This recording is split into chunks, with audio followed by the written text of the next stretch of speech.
on this case so we can go through the next steps. Great, thank you. Yep. 刚才说那个mold Appliance designer does rely on like your occlusal plane and everything being set from orthoanalyzer to function properly. So if you want to be able to use this and have it perform as intended, this is not something I would skip.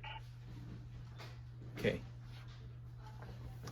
我要先那个字母 prepare the model， prepare 了以后才可以开始那个 design。没事，你让它大声点，我就。Besides the fact, appliance designer is a little, let's say, temperamental when it comes to triangulation, especially when you're making your shells and stuff like that. If you're adding a bunch of unnecessary information, it's just going to make the software perform slower. Are you speaking to this step right here? Oops.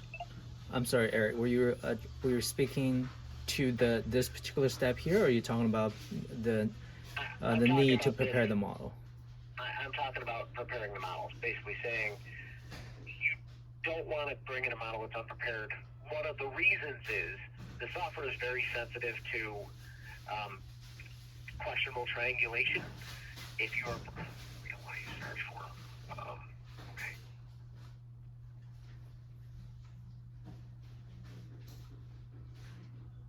If you're bringing in a model that has a lot of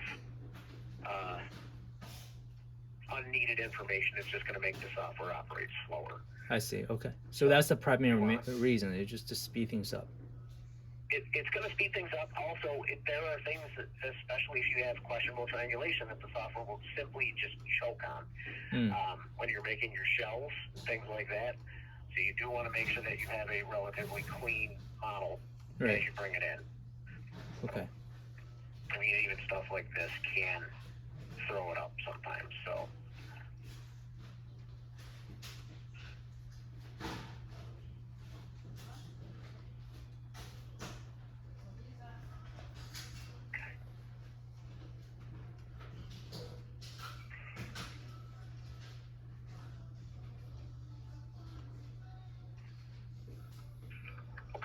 Now that this has been prepared, we can make a new appliance, and we can choose a splint, because that's what you're trying to learn, right? Mm-hmm. Production equipment truly doesn't matter all that much. That being said, if your production equipment is available, I would recommend selecting it. Really what this will do will set some warnings for minimum wall thicknesses and stuff like that. If your available system is not in here, it's not the end of the world. Is your system in here? What are you planning on making these on? No, it's by Gear. Okay. We'll choose a Moonray. It's not the same. I know it's not the same, but it is also a DLP projector printer. So I know Gear uses the same kind of technology. What about the material selection? Material selection, again, you're going to be choosing mostly Splint materials at this point. Many of them will have the same minimum thicknesses for walls and things like that, but that is something you can certainly look at. Okay. So, vertical opening, generally I'm going to tell you don't do anything here, especially if you capture the bite as it was sent. There's no reason to adjust this piece. Okay, next, you will, if you have to define your occlusal plane, you would have to do this if the occlusal plane doesn't already exist. If we've done our model preparation in orthoanalyzer like we just did, you don't need to add anything here either. The final step is articulator placement. You should allow the software to do the placement for you. So hit perform placement, it will place the model on the articulator just like it is in orthoanalyzer, or based on how it was set in orthoanalyzer. You may need to adjust the placement of this slightly. If you have to adjust it, you can click anywhere in here and kind of drag this back. We want these teeth to basically line up. How significant is this step here? Well, it's going to control the placement of the articulator, so it's not insignificant. However, all articulation in 3shape as of right now is arbitrary mounting. There is no way to take the position from the condyles. There's no There's no Nasion, there's no face bow. So this is still an arbitrary mount, but it is a mount nonetheless. When we do reposition that, like you did earlier, what are we looking for? We're looking for to center the midline of the teeth to this articulator, or all of this. So the occlusal plane and the midline are taken from how the model was prepared in the ortho analyzer. right? So again, you're dictating articulator placement. The midline should line up with your incisal pin here. So yeah, quick question. So the that black outline, if you kind of rotate this plane a little bit, the black outline of the teeth, that's where the virtual center of the articulator want Correct. the Right model to be, right? Got it. Yep. And so the closer, well, the better it matches, the more accurate the virtual articulator is going to be. And then, It's still to an arbitrary mount, but yes. in a sense, right? It's based on the, Yeah. the default. And then, It's based on like an average. right, yeah. So just like any articulator is going to be. Correct. And then if we move that black outline left or right, essentially we're moving the mold right or left, the opposite Correct. way, right? So we're, Yep. so in this sense, we're only As able, I move this, yeah. the articulator is moving. Got it, exactly. Okay, so that's what I'm talking about. Is we're really just moving the articulator, and the occlusal plane and relationship of those two models remain not touched. Right. Correct. We've done nothing to the way the models interact with each other. Right. We will do that, but we're not doing that yet. Right. Could you go? This is clear, Eric. Could you go one step back to the setup occlusal plane? I just want to make sure there are nothing that we need to do at those steps. So You don't need to do anything. Okay, so this here yeah. would allow you to change the occlusion. Mm-hmm. However, it's not changing the occlusion on a hinge. So it's not going to use the articulator to do the opening. Right. This is merely a vertical opening, I which see. is not typical. Right. This is a If we okay. want to open it on the hinge, Yeah. I'm going to show you that. Okay. So That's not what this is. this is kind of mimicking the by registration in a sense, right? You're kind of manually manipulating what the opening is going to be. Kind of, sort of, but generally, if you're going to open up for a splint, this is not where you would do that. Right. Okay. So for Splint, this is basically irrelevant. Yeah. All right. For what? This would be if you needed to adjust something that, like, your bite didn't look correct to you, or something didn't line up, you can move it here. Oh, I or see. you could just do a straight vertical opening, which, again, is not typically what's done. Right. Um, It doesn't make but sense, that's right? What this is. If- Right. I wouldn't affect anything here. Yeah. Meaning, if the job should be done when you articulate the mold before you scan them, not here. Right. Yeah. Right. Okay. All right. And then This is here in case something's incorrect. right.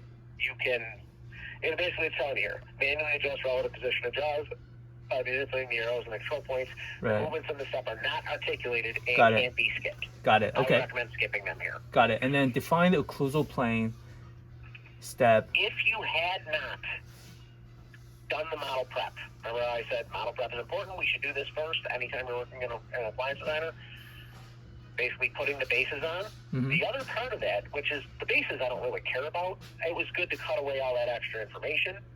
The important part was setting the occlusal plane and setting the sagittal line, the midline. That changed the position of these models in the 3D space.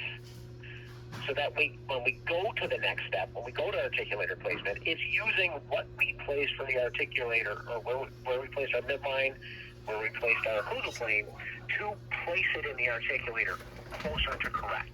We might need to do some fine adjustments, but for the most part, when I'm not going to say anything here because I don't have anything to set. I did this already. If I wanted to make a new occlusal plane or I was unhappy with it, I would hit this. I would say, I'm just going to put test, but occlusal plane.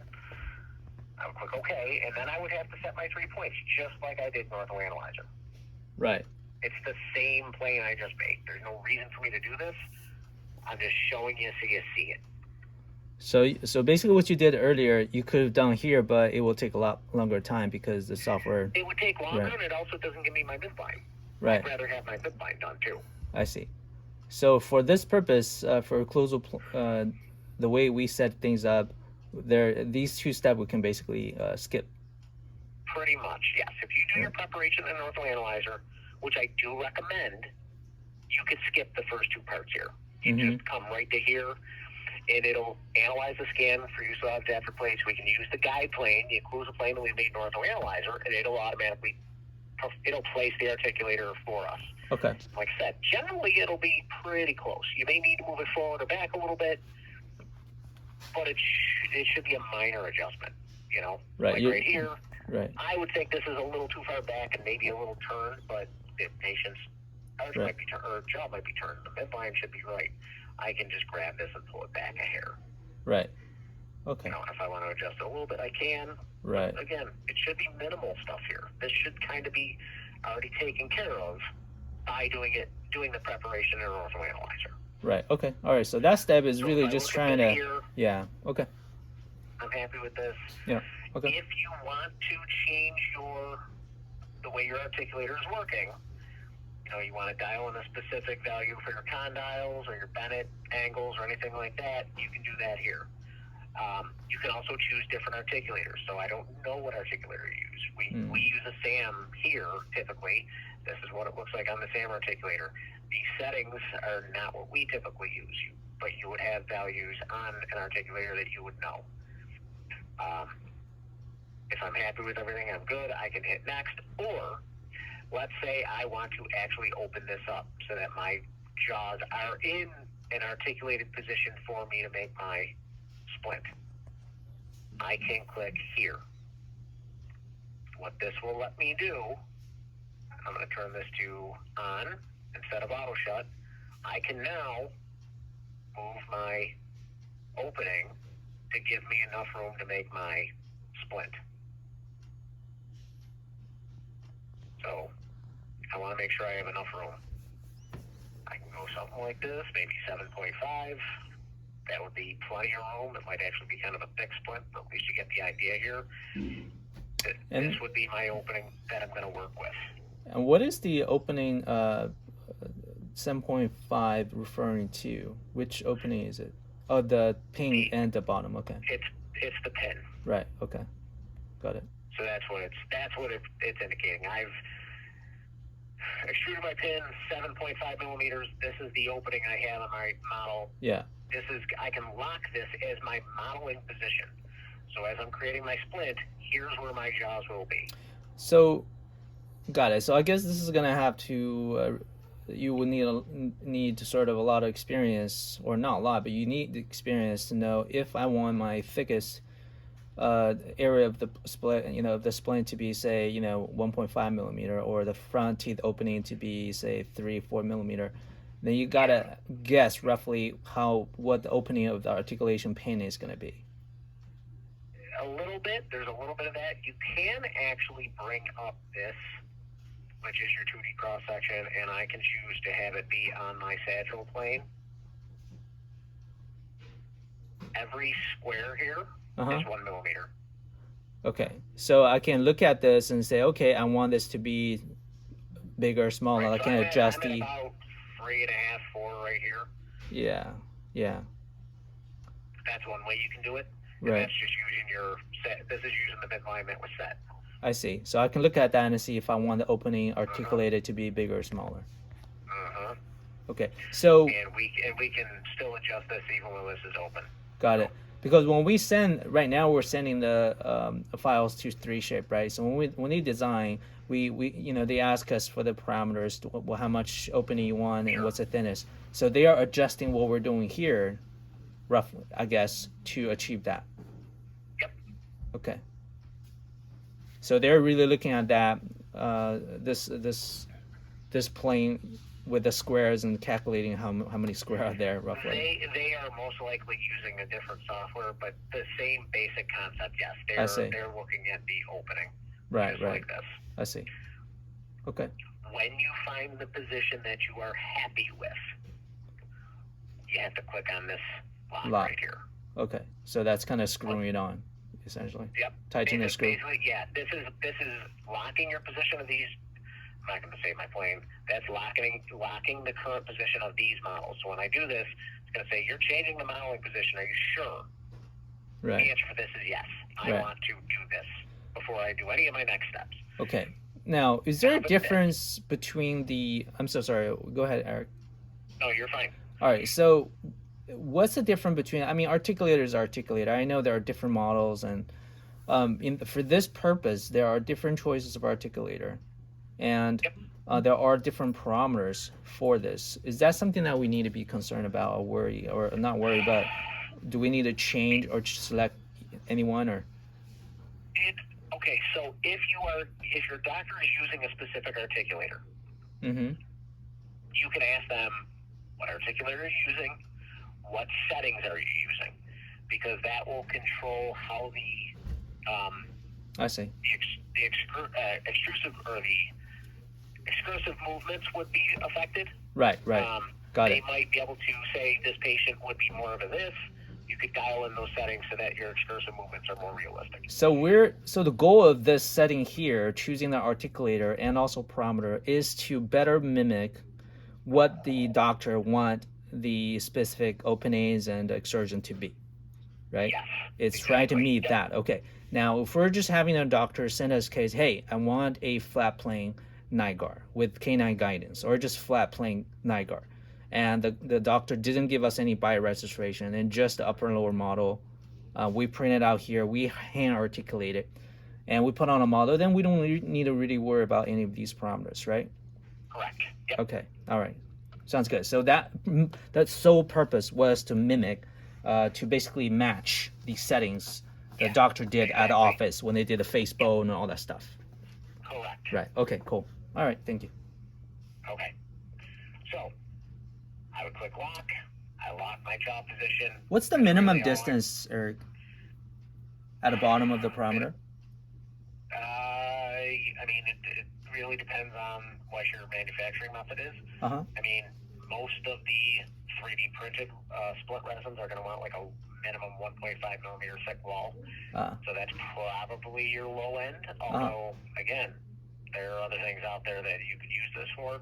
Right. I know some of the nylon can be like 0.7 mil thick, and it's still strong enough to be used. So, again, that's kind of a hard question to answer. Got it. So that's more of like a red flag setting. Once it goes, you set that. If it goes thinner than that, it's going to alert you, sort of thing, give you an error or something. Correct. Right. Yeah. Okay. Yeah, and that's why I was saying, like, if your particular machine or the material you're using is available, by all means select it, because that will warn you, like, hey, your walls are too thin. Hey, you're too thin here.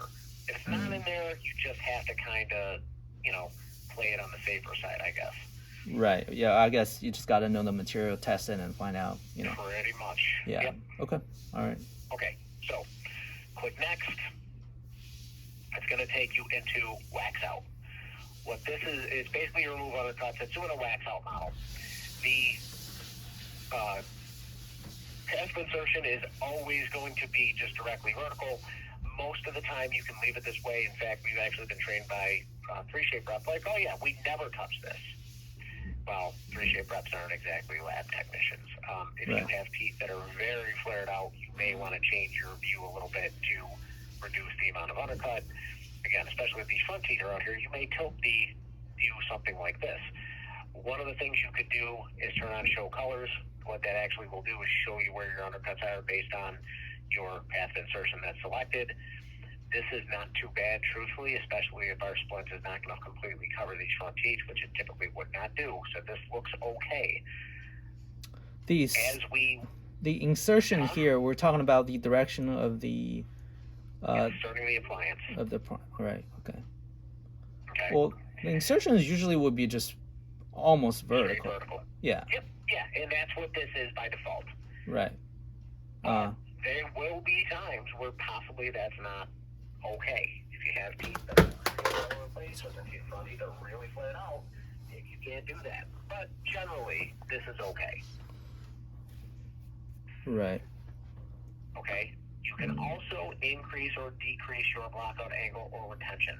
As you increase your retention amount, it will change the amount of blockout that's being done. Right.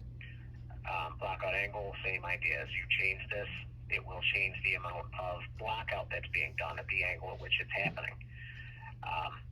If you wanted to change your path of insertion, which I'm not going to do, you would just put the camera so it's looking straight down on the arch the way you would want to insert the appliance, and you would hit set insertion direction.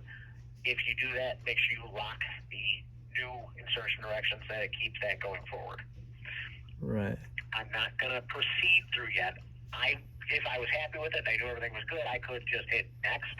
I'm going to hit preview just so you see what this actually does. So this is actually doing the step before, just so you can see the result of what we get here. So we will see a wax out model appear up in the top left corner, or in the top right corner here. We will also see the original model. So here's where our original model was. Here's what the blockout did.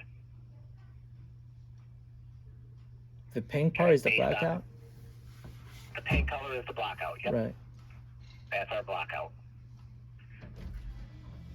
Which I may not be happy with it. I can reduce it, I can do it again, and you will see a minute change, but there will be a change.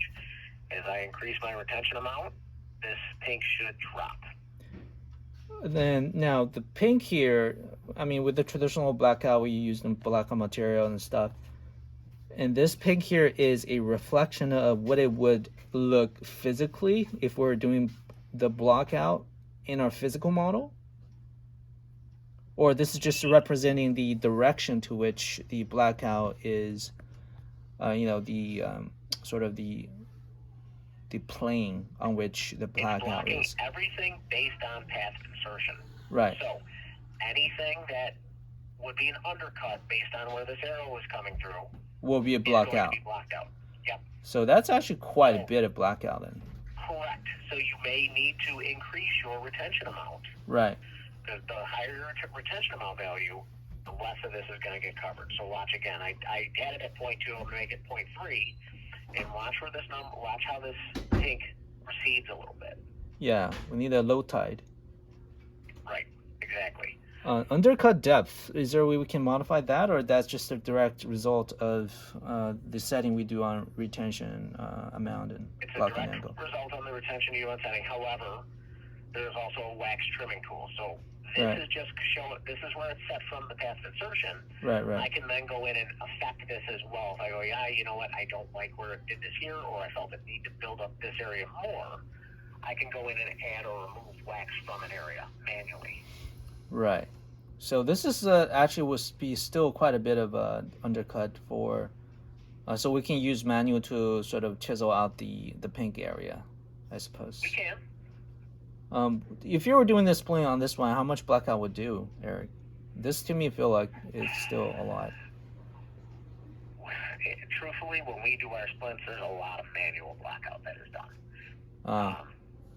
We do a ton of manual blackout. Like using the software here, right? You're referring to? Yeah, using the same.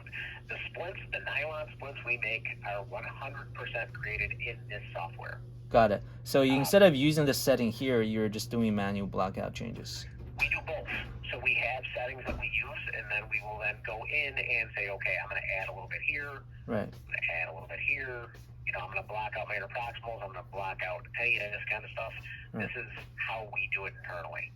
Right. I might go and say, okay, I want a little bit of blackout here, and we will manually go through and do a ton of this stuff. All of this would be blocked out. Is there like a general setting? No, of course not. You're always going to change a little bit, but like a rough parameter. I see there are 3 here, 0.95 and 70. What's a? This is not a setting for the blackout. This is a setting for the tool that I'm using. Okay. So what this is showing, this is the radius of the radius. tool. Got it. And this is how much is being added every time I click the mouse. Right. Okay.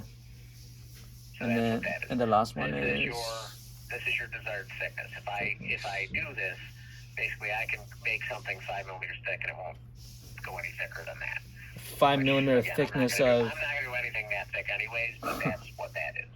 5 millimeter thickness of the blackout. Yep. Okay. Which would be excessive. A lot. I'm not doing that. Yeah. Right. I'm just kind of Probably. blocking out areas that I feel are needed. Generally, it's going to be interproximal stuff like this. We don't Right. want to, have something go into that. So right now you're using the 5 millimeter, right?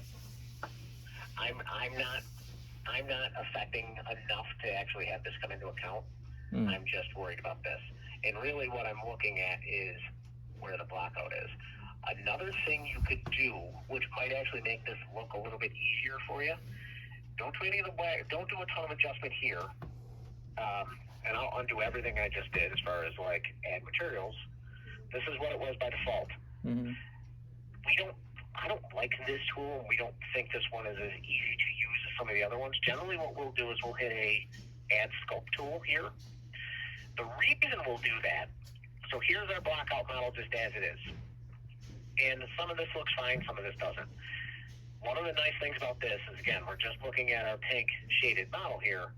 I can turn off this or turn this on, and as I use the wax knife, it'll discolor areas as I'm adding to them, and I can see how much things are being affected based on the legend here. So anything that's red, I've got built out by like 0.6 millimeters. So we turn this down, but I can go through, just kind of fill in some stuff here.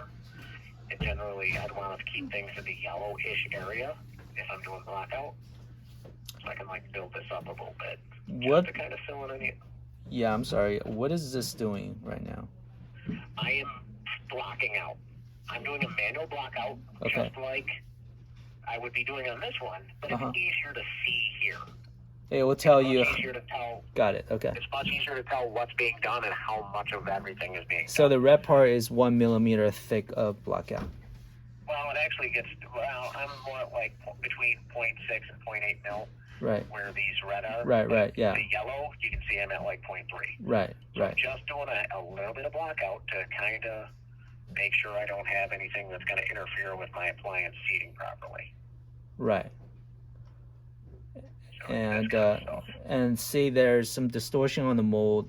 I guess here we can also use reverse blackout to chisel away some of the contours. Yep. But of course, you do this usually at the model prep step, not here, right. You would obviously. model prep these first. Yeah. But again, right. If I'm trying to make sure I don't have any interference or any issues like this, I can do it like this. And I'm doing a very minimal amount of adjustment here. You can tell it's minimal just by the color that's being shown. You don't get that same sort of feedback just using the wax trimming step. It's one of the reasons we don't use it that much, because it's kind of hard to see how much you're affecting things. Right. Or if you do it here, you can see, even though it looks like I'm doing a lot of adjustment, I'm really talking, Yeah. a tenth of a millimeter, 2/10 of a millimeter, pretty minimal. And a lot of the times we'll go right over the occlusal plane as well, just kind of over the interproximal area, and just kind of do one of these. So you're using this more. When under what? This more than we use the wax trimming one. Under what circumstances would you use the wax trimming ones? It's a simple case, and we don't think there's a lot of blackout necessary. Right. Or we see what the software generated, we feel that it's acceptable. Anytime internally that we are going to be making a splint, 9 out of 10 times, we're doing it like this, where we're just doing a manual blockout here after we've done the initial blockout based on attachment insertion. Right. So are you happy with the front blockout right now? Yeah, because when you're doing a splint, typically you're not going to cover the front that high. Right. You're just going to go to here, and then you're going to kind of go across like this. Right. So this is fine. None of this is even being affected by any of this, because our clients wouldn't be there. I guess, yeah, the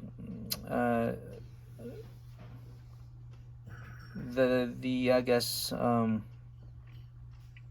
because I guess it's just the way the splint are done digitally, how it's different from the thermal process, the traditional process, right? With this undercut, it wouldn't matter here because it's digital, whereas in the physical thermal world, this would affect it because that undercut talking about area, here. yeah, it will affect how much suction the model will receive. Exactly. Yes. When you're creating a traditional digital splint, traditional and digital being kind of an oxymoron, but the typical digital splint, you are not going to have a full coverage on the front here. Right. You're typically just going to kind of follow along here. So this block out here, it's irrelevant. It's not. This isn't doing anything for me because it's not actually going to be there. Right. Or my appliance is never touching that area. All I care about is where my appliance is in contact. Right. Okay. So in digital world, it doesn't matter because using digital data to figure out how tight the material is going to be. Whereas in the physical world, that would not work because it stops.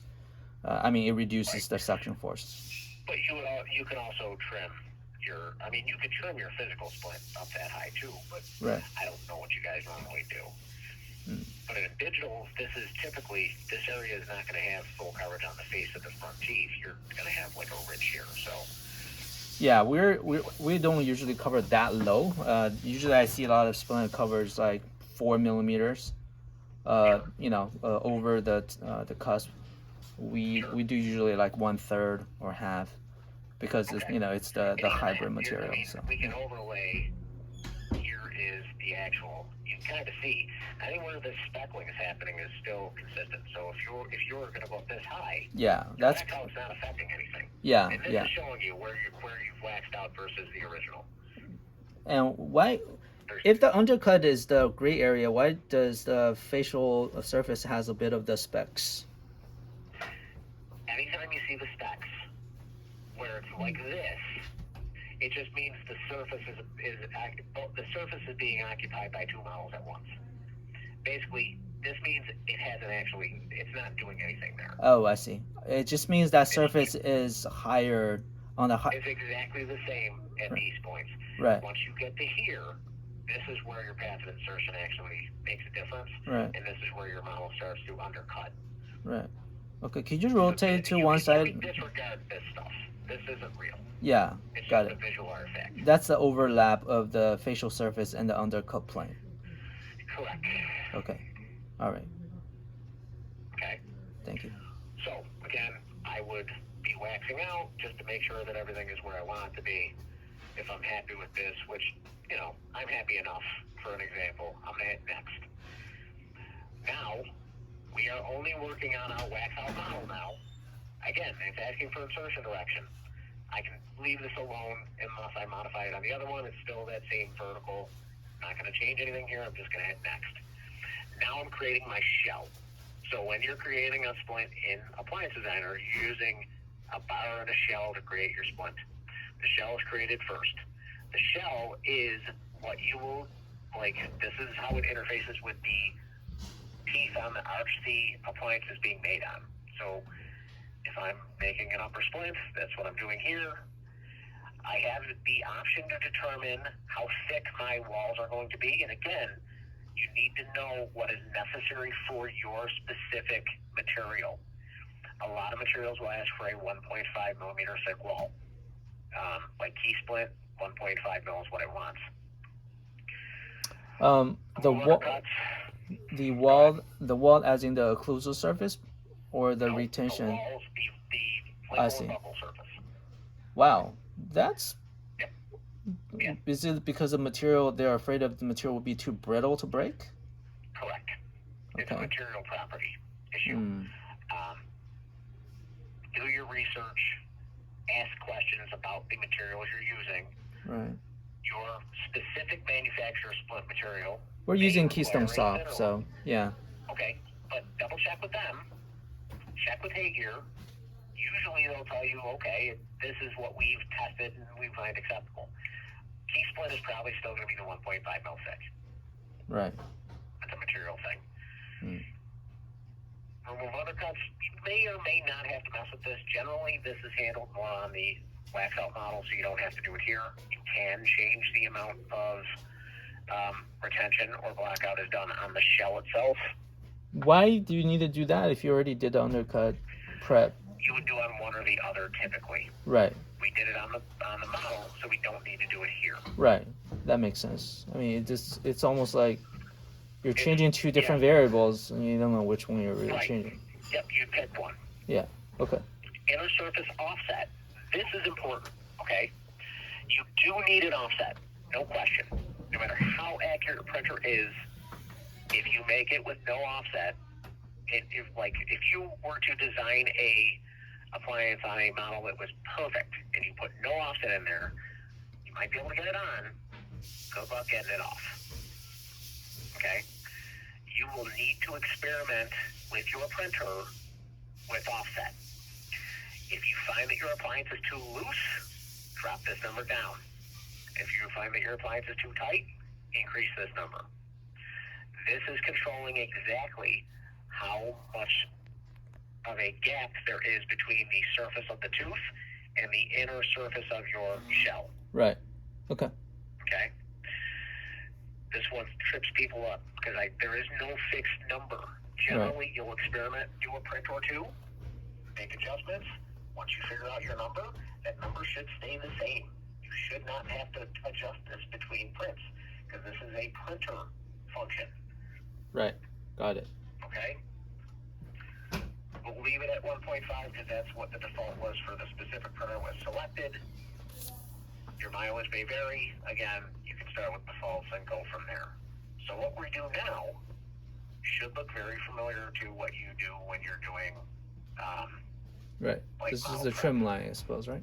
This is exactly it. This is like how you do your model prep in ortho analyzer. This is where the trim line is on your appliance. Now, we can make this any shape we want. If across the front we just want it to be, 2 to 3 millimeters over the incisal edge of those front teeth, that's what I'm doing here. Something close to this anyways.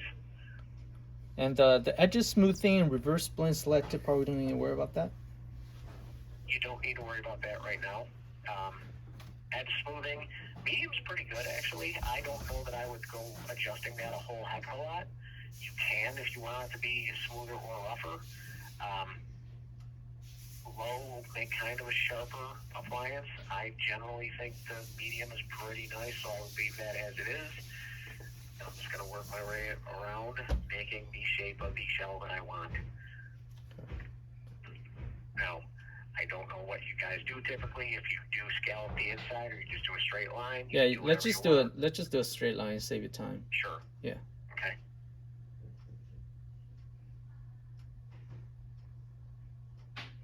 So I'll do something like this.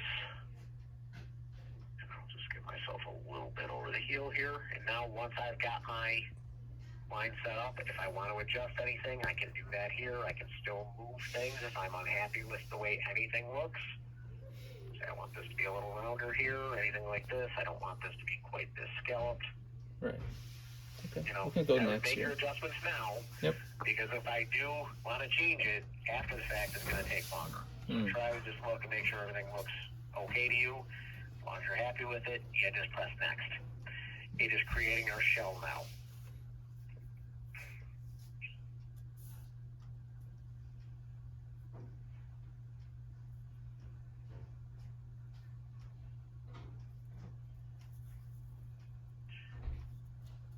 So this is just our shell. We still will make a bar to go on top of this and merge everything together, but this is the way it's going to interface with the model. If I take my model away, you can see here's my teeth interface right here. This is what the inside would look like. I do have the ability to sculpt it here if there's something I'm happy with. I have my full suite of sculpting tools. I can smooth things out. I can add or subtract from an area. I'm only affecting this. Even if this is a bit visible, nothing I'm doing in this step will do anything to the pink model at this point. The pink model is done. Right. Okay? So it's just here. I don't see anything here that I'm really too worried about. I think I'm happy with this. I'm just going to go ahead and hit next. Now, my shell has disappeared. I'm going to make my bar now. If I'm going to do a flat plane to the programmer or whatever, it all happens here. Let's do a canine guidance. Okay. You'll have to give me a little bit of instruction about what that means because I don't make splints typically. Oh. Canine guidance, are we talking just at the programmer that would go from canine to canine? Yeah, similar, I guess, just not from just only on the canine area, but of course, uh, not from canine to canine, mainly just on the canine area. So a single, just you're doing like a pad here and a pad here. I guess it's like interior deprogrammer, but with the canine area raised up slightly more. Okay. Yeah. To do that, we're gonna do almost like in a programmer. Mhm. We will change the shape of our bar in the front there.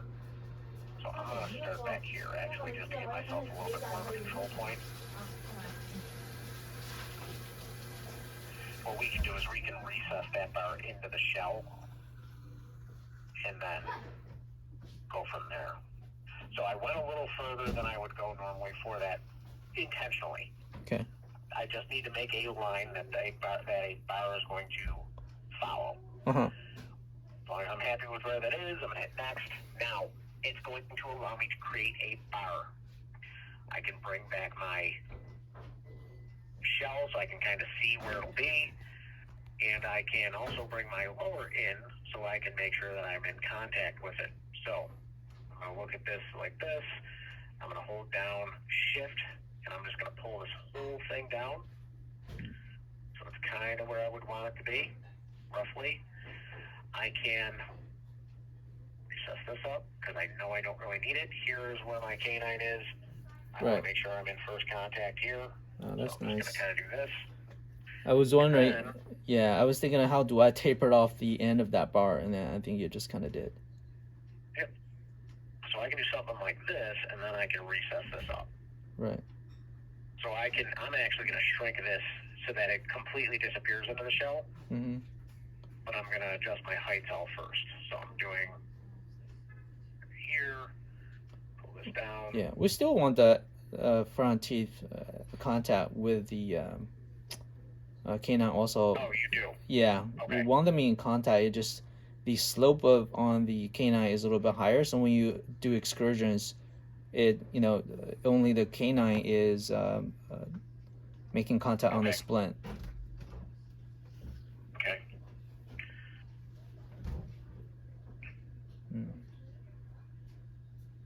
I'm going to change this a little bit. Once I get to that step, I'm just kind of getting things close here. So I can also adjust my top here, make sure everything is kind of lined up. And I'll do the same here. You want to make sure that you're never over the top of the shell because that will affect another step that we're going to do. When we're here, what I'm going to do is I'm going to actually take this and I'm going to kind of make this see-through. The reason I'm doing that is so that I can spot when I'm getting in my first contact here. So here's my canine, and I can pull this down. As soon as I see this color jutting through, that's my first contact. So that's in contact right there. Yep. And as I move them, other ones will also take priority. Or as I'm moving dots, certain things will hit in different spots. So I'm adjusting this to kind of get first contact on as many teeth as possible. And again, I'm just kind of tapping here. You're just saving the time for the next step of excursion left and right and let the software do the articulation. Yep.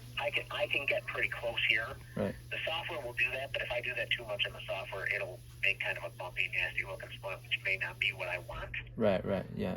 So I'd rather get close to first contact here and not let the software do it for me if I can. Yeah. So something like that. Then I can disappear my lower because I'm kind of done with that. Now I can control how thick all of this is. So as I look at this from an occlusal plane, I can control like how far out this goes. If I want to shape this so that it's not a huge like diving board in the front, I can do that. I can bring this back here just so I'm getting my first contact. Yeah. So we can make it thinner. When they do the 3D printing, they're not printing base first and printing this part. They're printing in one session, right? All of this will get merged together. Right. Okay. We're just not at that step yet. Got it. Yeah, you're not doing a shell and a bar. It's all going to come out as one. Right. These two interfaces will get made together. Right. Okay. And what you'll end up with will look like a combination of this. Right. it's going to remove all the stuff that's in the inside. Got it. And then if we're doing a flat plane, you're just making the bar instead of to the first premolar, you're doing a whole teeth, right? Yep. Yeah. Yep, exactly. Okay. The line that you create is what you're going to use. Right. So if you were doing a flat pane, you would start here and Yep. go with the whole Yep. thing. Right. Because we're just doing this Right. canine to programmer kind of thing, Right. we just went from Yep. bicuspid to bicuspid just to get us a little bit more control over where the bar starts. Right. This also gives us a little bit of reinforcement on these models. A lot of the times when you just have the bar, especially if it cuts off at the canines, it'll be thin and can break. Right. I can also control how far I need this to go back. So if I wanted to pull this back, I could do this a couple of different ways. I can just hold down shift, and every one of these internal ones will go with it. Maybe I don't want to do all those. Maybe I only want to do like the front here. So I can actually hold down control, and I can select these points individually. Mm-hmm. I see. And then I can pull like Sorry. Let go. All right. I was trying to see if I can hit the dots, hit on control, control see what it does. control 键就是整体 Control is the whole thing, and the individual dot is just one area. control 就是 Yeah, one dot is you Right. can just click on a single dot at a time. Got If it. you hold down shift while you click, you'll grab all the dots on that axis. If you hold down control and click on selected dots, you can control which ones you're selecting at once. shift Yeah. So what I mean, So that's shift, this is right now I'm Shift. doing shift, and then now I'm Yep. hitting control. well, but control is only good if you're doing multiple dots. So hold Oh, down control okay. and click on that one. Click on that one, and then that one. Now you'll move two at a time. I see. Or So that shift, one. shift, you're doing everything. Control, you're selecting which, and then without it's Yep. individual. Okay. Yes, All right. correct. Okay. Okay. So, this is what would sort of look like. I think this is fine. At least you get the idea. I'm going to leave this the way it is, and I'm going to move on to the next step. So I'm just going to hit next. Our creation post-processing, what this is doing is it's going to either, you could say do not modify, subtract model, or extra combine with model. You are going to choose to subtract the model. It doesn't really matter if there's an offset right now. I know the offset was set in there. This is fine. We're going to hit preview just so you see what this is doing. This is going to subtract the model away from the bar. Right. Now, you can see here our offset was not the same as it was on the shell. That's what this ledge is. So obviously this would not work the same way. That's okay right now. We're going to have an option to do a combine, which is an advanced combine, and it should take that lip away. Okay? So this doesn't really matter yet. I actually don't even need to do that here. I can say do not modify. When I do my advanced combine, it should get rid of all of this internal stuff for me. Okay. So at the finalization step, do we subtract or do not modify? I would leave it as do not for now, but we're going to double check this Okay. on the next step here. So modify model, again, you're only affecting the bar. Usually you're not going to have a lot to do here, but you could, if there's something that you see that's just didn't render properly, you can go back and correct it. I'm going to leave that alone for now. This is where extra combine comes in. So what this will do is subtract everything inside exactly right, so there is no ledge there. Okay? Watch. We'll do preview.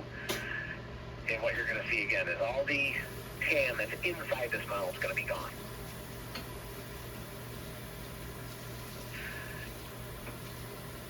That's our appliance right now. Right. Okay? Really, I should have blocked out the backs of these teeth slightly, but I mean, this is really what we're ending up with. Now, is this appliance ready? No. There's still things I want to do. I want to smoke some of this stuff out. I want to fill this area in or make this a little bit of a tongue guard here, but basically, I've got my bar and shell combined into one piece now. You say you want it. You should have waxed out the. I would have waxed out this. Okay. Probably. Right at this step. Nope, I would have did it way back in the beginning. When you create a shell. When I created my wax out model. Oh, okay. I see. Got it. Okay. Because I probably should have filled those in. Right. But again, this is an example. Right. Yeah. No, I Yeah. probably did this different. Yeah. Got it. Okay. Right. So now, this is the articulation. This is where it actually will use the guidance to adapt the design. So I want to have this on. I want to have this guided by design. I want to keep the contacts, and I'm going to turn on the multicolor. I am going to turn off my articulator so it's not in the way. And now we're going to adapt this. So we're going to have it play so we can see where our first contacts are. I'm going to take my lower away. Here's where I'm hitting. So I know I got an issue here. I know I have contact here. I'm going to go ahead and tell it to adapt the design. It will subtract from those areas, and then I can do it again. So you can see here where I'm hitting. I want it to look relatively even here. I can go to modify model and I can subtract from these areas.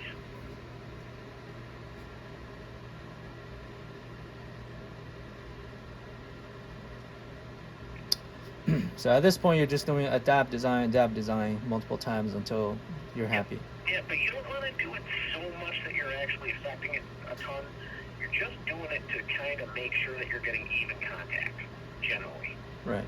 Or, in this case, maybe you want more contact on the canines and not as much on the front here. But right now, we're getting contact on the front here. So you can kind of see, this is where it's hitting.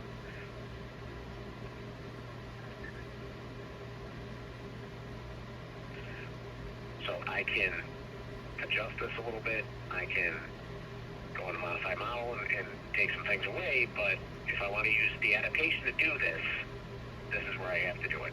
I can also jump back to a previous step. I can actually sculpt if I want to as well, but it would be, I'd want to do it in the previous step here. This is generally where we're going to end up, so I may want to jump to modify model, and I'll subtract a little bit from there. You can see that my plane is a little bit different here, Yeah. just because it's been adapted by the system. If you were, So I would know. yeah, if you were to rise up the canine area, the plane to be have a bigger slope, how would you do that? I have a bigger slope. Yeah, like ramping to it? yeah, the ramp. Right now, the ramp is kind of flat, right? If I wanted it Yeah, I the did. If you want to go back, so you would have to go back to the bar step here. right, What you would do is on the create bar step here, bring my bar back. These red dots Got are it. your angle.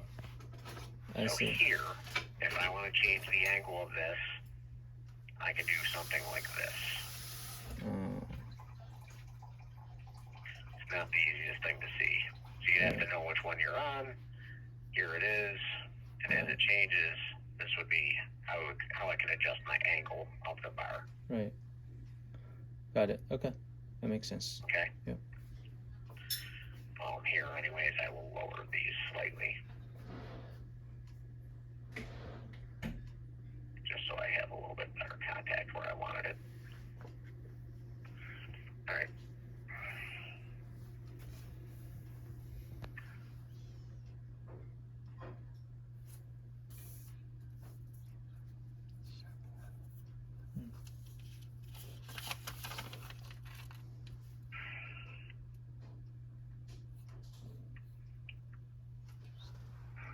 Alright, so again, on guide by design, I hit play, we'll see where our contacts are.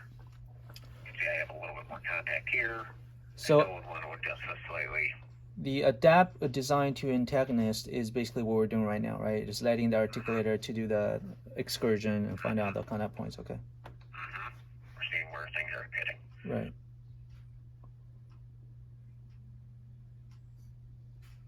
And you can see every time I'm saying yes, go ahead and adapt, it is taking away from that surface slightly. It's just polishing away some of the material, kind of.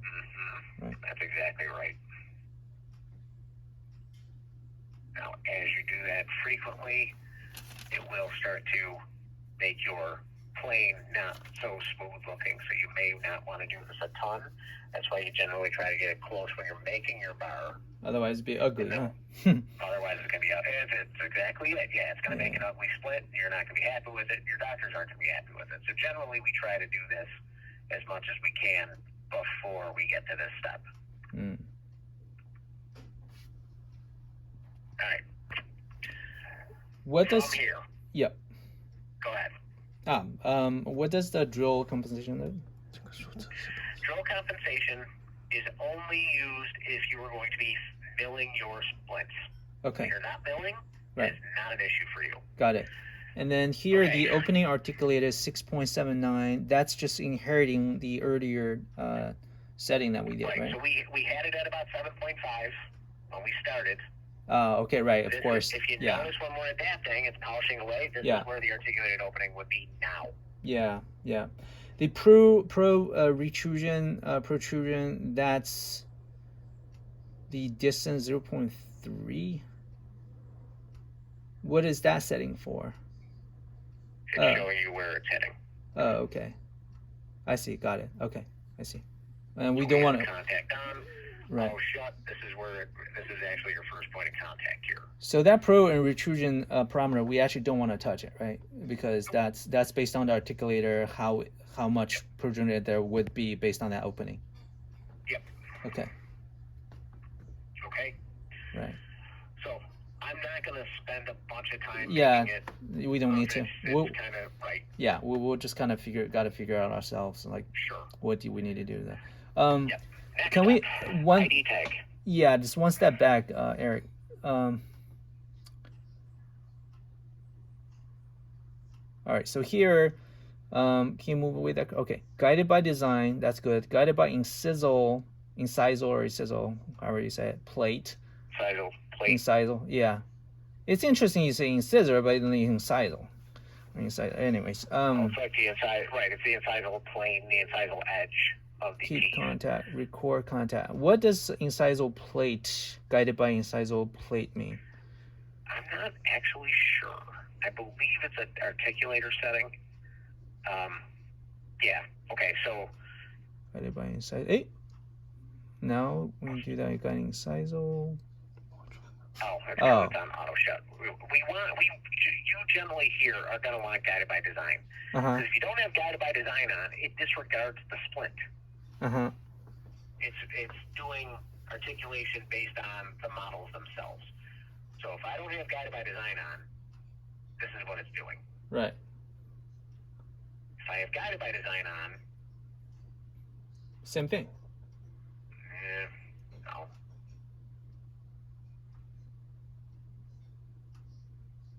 This is by design, okay. And then let's try incisal. Oh right, Oh. yeah. The guided by You want guided incisal by design doesn't on. have the design. Correct. You Right. need to have the guided by design on, or disregard your appliance Right. entirely. I suppose it helps a little bit here, just kind of. Yeah, I mean, it sort of can give you an idea of if there wasn't. Well, it doesn't. Well, It's a keep reference in point, mind- that kind of thing. right. What it's doing here, this particular step, it's just a virtual articulation step. It's used for a number of different things throughout 3shape software, not necessarily just appliance making. Right.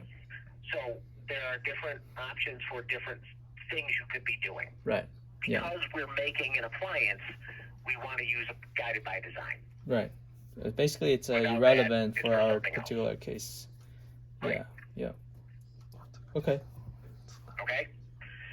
Next step, ID tag.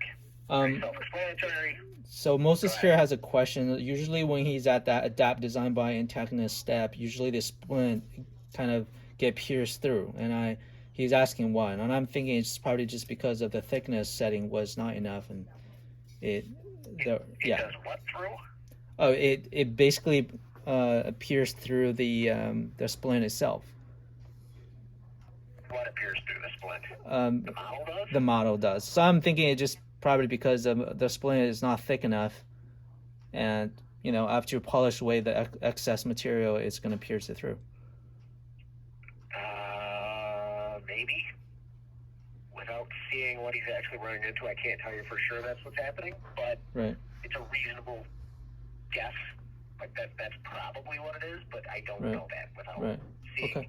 exactly the cases he's working on. OK. All right. 它没有你 ID 的 tag. Let's go back to ID tag. 它没有一个实际的案例，还不知道为什么。但我估计是因为那个材料比较软， There's a 比较 detachable 薄。 or a embedded. So detachable, we'll literally just put a snapped off tag on here. Yeah. You can control the amount of connectors. Yeah. You can control the minimum distance to the model. Yeah. I'm going to be honest with you. This is super, super small. Like, almost unreadably small. Right. Even on a good printer. Yeah. There is no setting to make it larger. We asked more than once. The other option you have is an integrated label. Again, not ideal, but you can do a raised or recessed lettering on the outside, something like this. You'd have to buzz it away. Yeah. Because you're not going to want that on the edge of the planks where the patient's going to feel it. Yeah. The bar seems better. You have a better shot on the outside than on the inside. Yeah. For sure. It looks like the little bar is better, right? You're polishing just 2 dots. I think the bar is better, but I'm going to be super honest with you. I would print one and you'll be shocked how small it is. You may need a magnifying glass to actually read it. Can you make the bar wider? You can, huh? You can't do anything to it. It's dictated by the length of the text, and you have no control over font height or font size or anything like that. We went back to them and asked because we were like, "This is ridiculous. You can't read these," and they were like, "Nope, this is what it is." So. Well, can't have an old granny working at the place. We tried to fight the good fight here, and we didn't get anywhere either. Yeah. It's nice because it's easy to snap off. It's easy to buff these away. Yeah. But have magnifying glass ready because you're gonna need it. We'll make sure we gotta make sure Nanny's not wanted for the job. Yeah. Right. Oh, grannies, not nannies, grannies. So it's very, very, very small. It's on 1 tooth, so. Yeah, 1 tooth. Yeah. Right. Yeah. Do yourself a favor, make everything in caps. Yeah. And even then, not by much. All right. Next up, drill compensation. You asked about this. Truthfully, you're just going to choose ignore this. And there's a checkbox that's already pre-checked that skip this feature. You want to leave that checked. I don't imagine you're going to be getting a mill anytime soon. Most people are moving away from that technology, not to it. Right. But if you had one, this will allow you to make tool path decisions that will, make sure that there is compensation for undercuts and stuff like that. Can't skip that. Right, you're going to skip it. You're not going to use it. Nobody's using them. It's getting less and less common. But because the software was designed when it was still a thing, it's still there. All right. Now we're at modify model. This is a final sculpting step. If I want to do something to blend the bar and shell together a little better, I would do it here. I can turn on my wax knife. I can use smooth.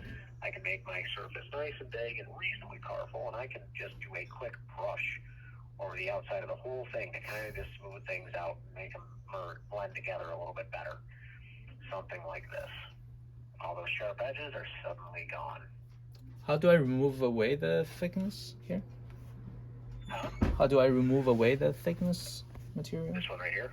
Okay. We have add, remove, and smooth. What I'm doing is just smoothing out the outside first. Right.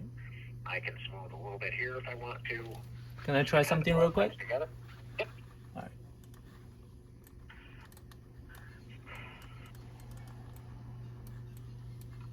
Now that area there. Yeah, that A little area. bit different, but that's okay. Yes, we are going to affect that area. That was part of the plan. Right. You can do it like that, which is kind of smoothing everything down. You can also subtract from that area or add to that area and then subtract it. Yeah, I'm doing the So right now I'm doing the subtraction. I guess what you want to do probably is that, huh? Kind of give it a little bit more and then smooth it out, probably. And that's exactly what we would do. Yep. Right. Now, Look at you're that doing a ugly ton ass. of it. Yeah, you have to be very careful that tool is a little sensitive. Anytime I'm doing adding and removing, I'm turning the amount on that way down. Right, got it. Okay. Because You're can adding make a lot of stuff. deformation. Yeah. You can deform really quickly. Which is this area here, huh? That's the the area. size of This the is tool. the depth. That's the intensity. Got it. Okay. Exactly. I turn the intensity on that way down. Also, if you're going to change the shape of the bar, you can change the shape of the bar before you even get to this point. Adjust that so you have less of that. Right. But generally, you would maybe bring the back side of that back, and then you would kind of almost make like a tongue rest in that surface. Yeah. This is interesting. This is fun. Yeah, it is. The sculpting tools are kind of nice. They do take a little bit of practice. You'll get there. You just have to play with it a little bit. Right. Now, remember how I was showing you the color before on the other thing? That color is still available. If we go to here, so it's showing you this is what you've added to. Show the legend. You've subtracted a lot of this. That's why we're down here. We've added a bunch right here. Generally, it's gonna, when we make them, there's a big bevel of purple because we overbuilt the bar, and then we subtract it away to kind of make that tongue rest. Right. Yeah, we like that to be as thin as. Sure. Basically mimicking whatever the lingual side is. Yep. Okay, so your bar would be shaped a little bit different than what I did. I did more like what we do internally. Do you make them like a flat curved?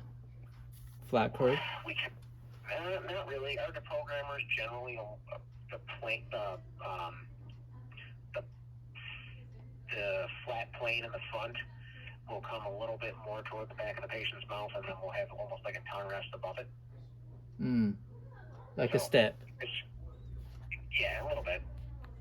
So like here, my bar would probably be a little bit longer than this, but I would have sculpted all of this away. Okay. It would just be a big... It's kind of like a little shelving space on the wall. Exactly. Yep, right. Exactly.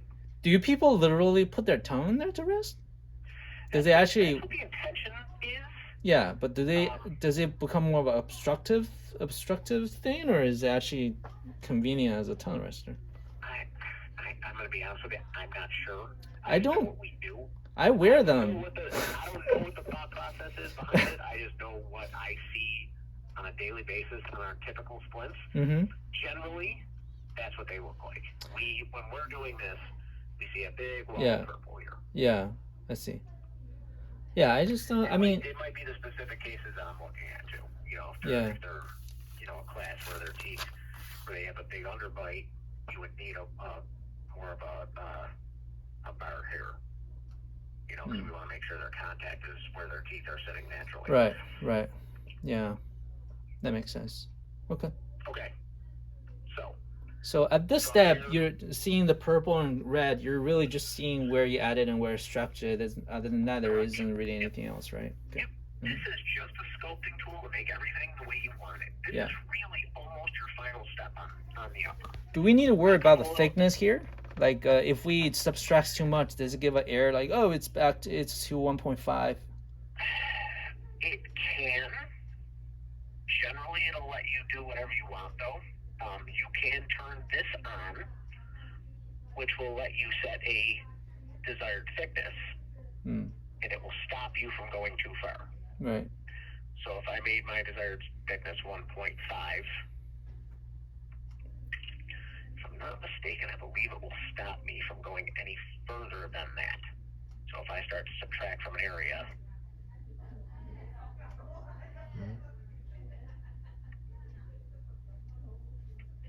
it doesn't that work. is where it stops me. Oh, right. It did. Yep. Yeah, that yellow spot. Yeah. Yep. I see. So that's like I can turn this on if I want to be super careful. Right. Okay. So, get the idea of this step here? Yep. step is validation. You were asking about minimum thicknesses. Here's where you can double check. So let's let this finish applying, and then we'll go into the validation and how that works.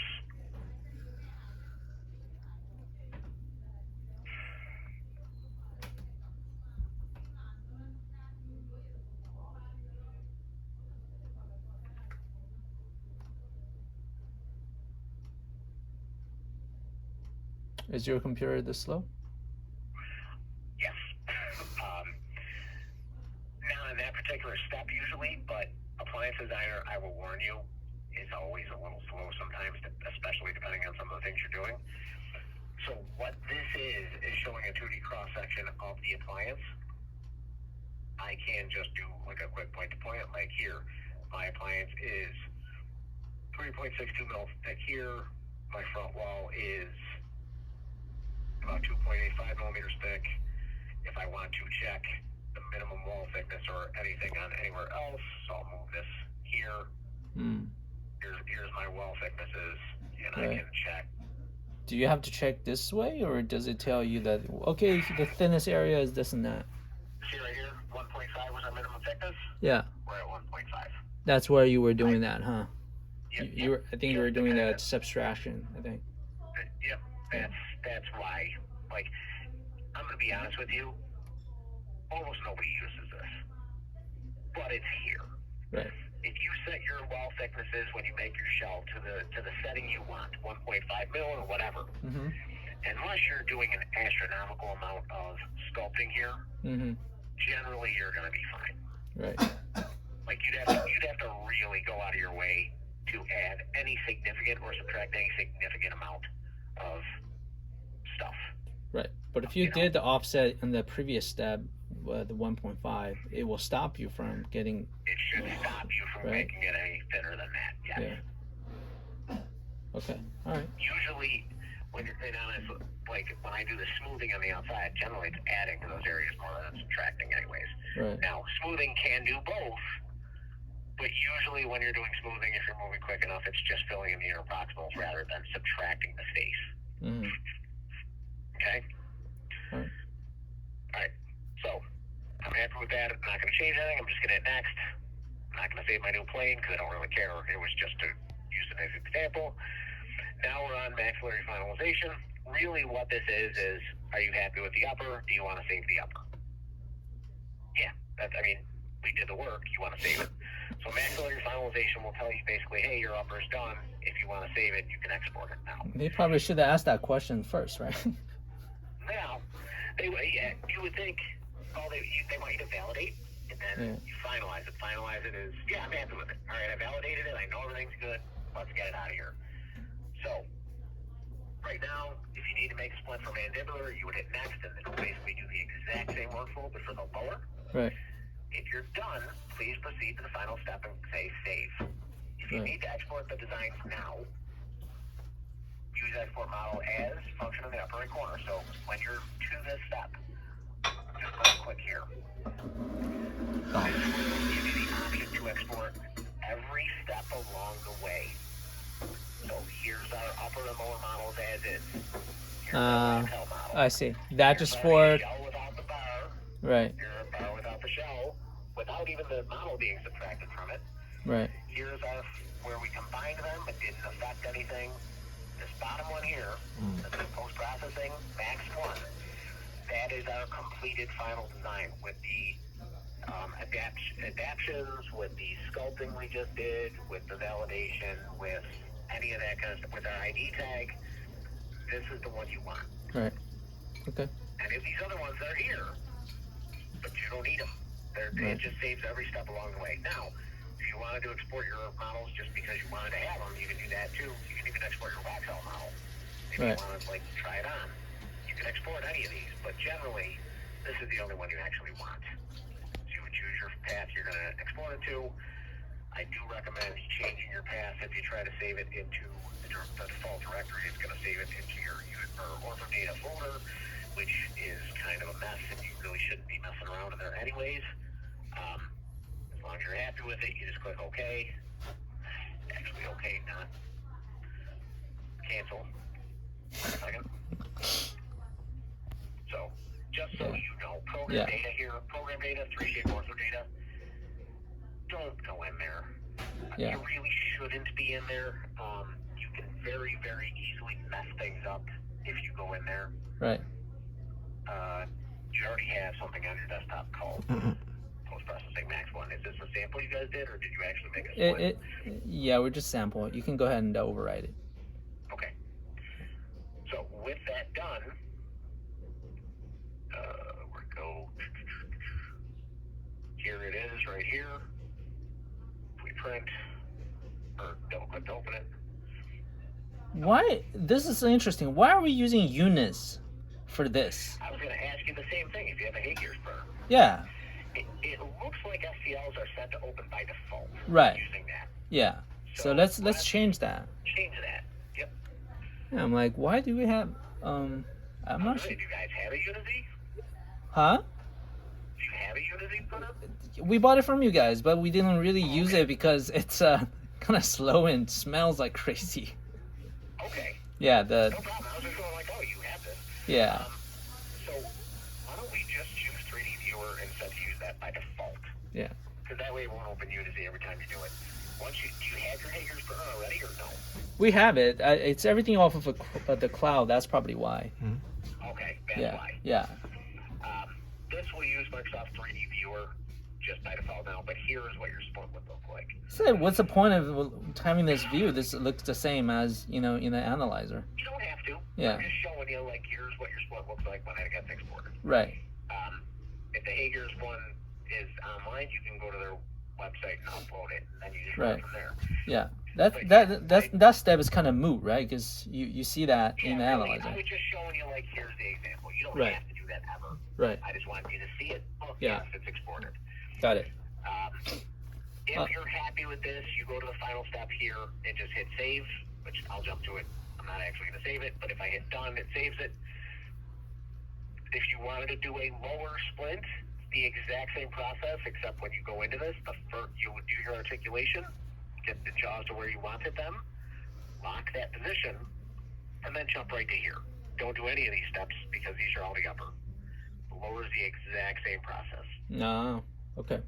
Okay? They just have them both in one workflow. So you would, again, a lower split, do this, go to here. An upper, do this, go to here, and then you're done. Right. All right. So speaking of which, the exported file is storing on their desktop instead of the 3shape ortho data, the C drive. Right now, we're thinking that we might. Our storage right now is almost full on C drive. We're looking to add another, hard drive to that. And we can export everything out and then import all the files. I think you kind of showed with this last time. There's a way to export it. Move the entire ortho data directory to another drive and just tell the software, here's where it is now. That's easy. Oh, okay. So after we move the data. Another hard drive, as long as it takes to copy the data over is how long it would take to actually make that move. It's a 2-second thing once everything is moved to that new directory. Okay, so basically after we move export everything out from C drive into the new drive, next time when we scan things, we just need to tell the software where to go in default. Yep. So what you would do, put in your new hard drive, call us, but I'll show you the file that actually needs to move. It'd be a program data, 3shape. Okay. This directory is the one that would need to be copied. Yeah. And I'm gonna guess it's probably large. Yeah. Once this has been moved, right, and not before, go to your ortho control panel. Okay. That's where you change the setting for the I'm going directory. to show you exactly where the setting is. Go to System Settings. Okay. And right now, this is where your ortho data folder is currently. Okay. You would hit Browse. You'd go to the new location of the ortho data. Click on it. Say Save. Okay. Then Cool. just save it here. That's all you have to do. As long as the software's closed when you do it, Right. it'll be fine. Okay. Sounds good. It'll open up and function exactly like it always has. Great. Based on your experience of our team viewer here, do you feel like we need to make upgrade our computer with the CPU and then a faster computer? No. The speed is okay? Honestly, we've got I've got i9s with a 3090 graphics card. Uh-huh. It performs exactly the same way on mine. It doesn't really, so it's a limitation of the software itself, not the CPU, huh? It's not going to make a difference how long Right. it takes to do any of these steps Right. within your computer right now. Right. The software just is what it is. There are Right. certain... Remember, anytime it's making a shell or anytime it's doing any of that kind of stuff, it's doing a tremendous amount of math. Right. It's figuring every voxel in this, or every node in this model to figure out offsets and stuff like that. Right. Okay. I wish I could tell you, like, oh yeah, top of the line to be done. It's not. Right. My computer is top of the line. Right. It's not going to make a massive difference. Right. I think your computer's fine. I mean, I can double check what you have here as far as specs. I'm sure you're at the minimum specification for your other system. Let's check here. You have an i7 that isn't even that old. You have 16 gig of RAM, 32 Yeah. might be a little better. But Yeah. it's not going to be a massive difference. Yeah. I mean, we're talking minimal, but RAM is cheap, so, you Yeah. know, Yeah. it wouldn't hurt. And the bigger This thing is way. here. This is probably your weak point out of everything so far. Yeah. A 1030, a pretty low-end card. Yeah. Am I telling you that putting a 2060 in here is going to make everything twice as fast? No, it won't. Yours is good enough. Could it be slightly better? Yeah, but it might not be worth the investment.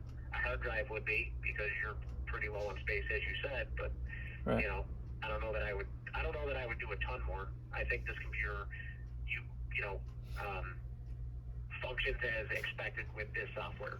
Like Okay. I said, my computer is So, a year old, has top of the line everything, and Right. mine still performs like that. how long does it take you to design a flash Splint using the analyzer? The typical work times for our Splint designers using Ortho Analyze, or for appliance designer, are typically between about 35 and 45 minutes per Splint. Wow. You guys are doing a lot of stuff We are.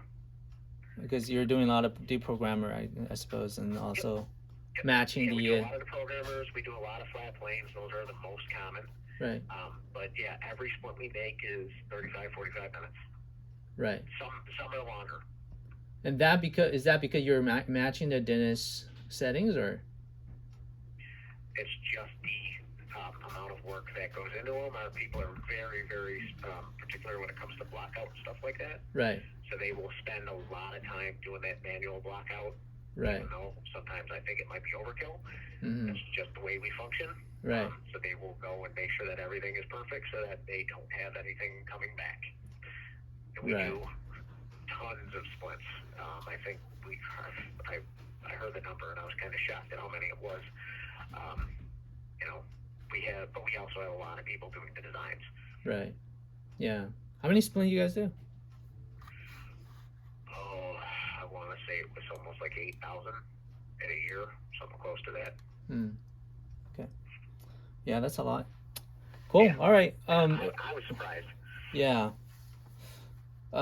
If anything, you know, we should change that graphic card. If the On the whole thing, that's probably the weakest thing. yeah Your i7 there, it's fine. yeah It's not that old. It's probably 4 years old at this point. right It's fine. about yeah Processors don't change that much. Oh. 16 gigs of RAM is fine.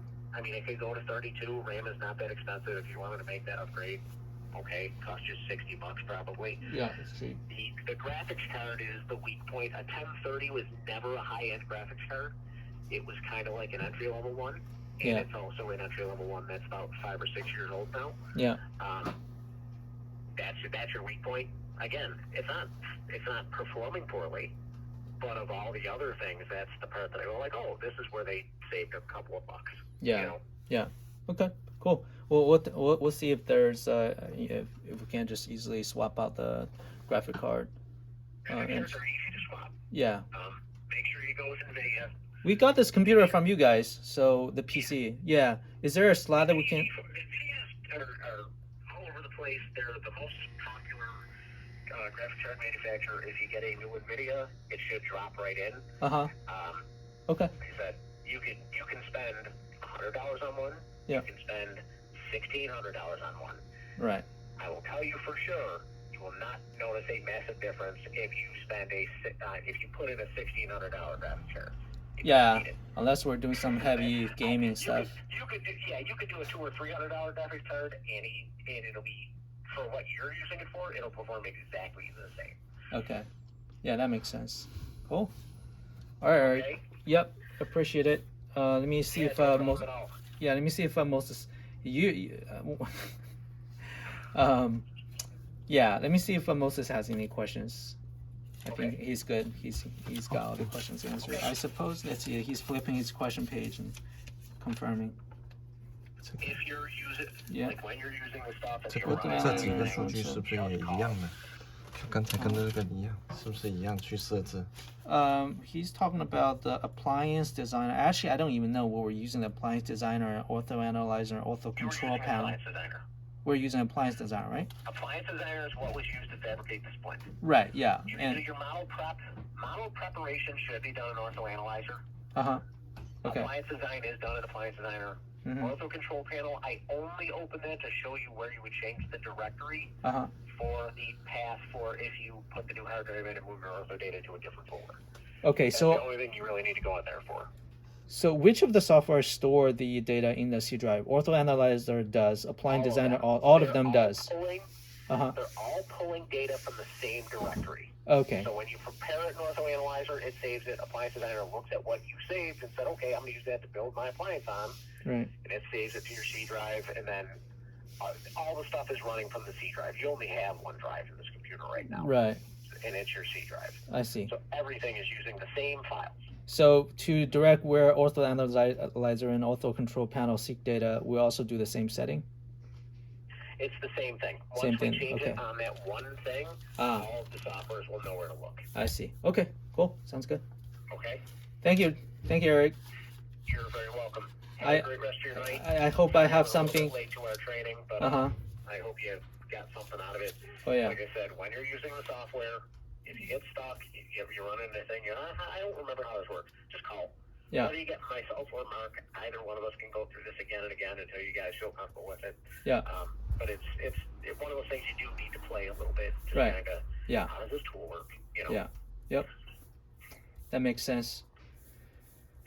Okay? Yeah. Take a deep breath and thank you. You're welcome. Have a great rest of your night. You too. Have a good night, Eric. Thanks.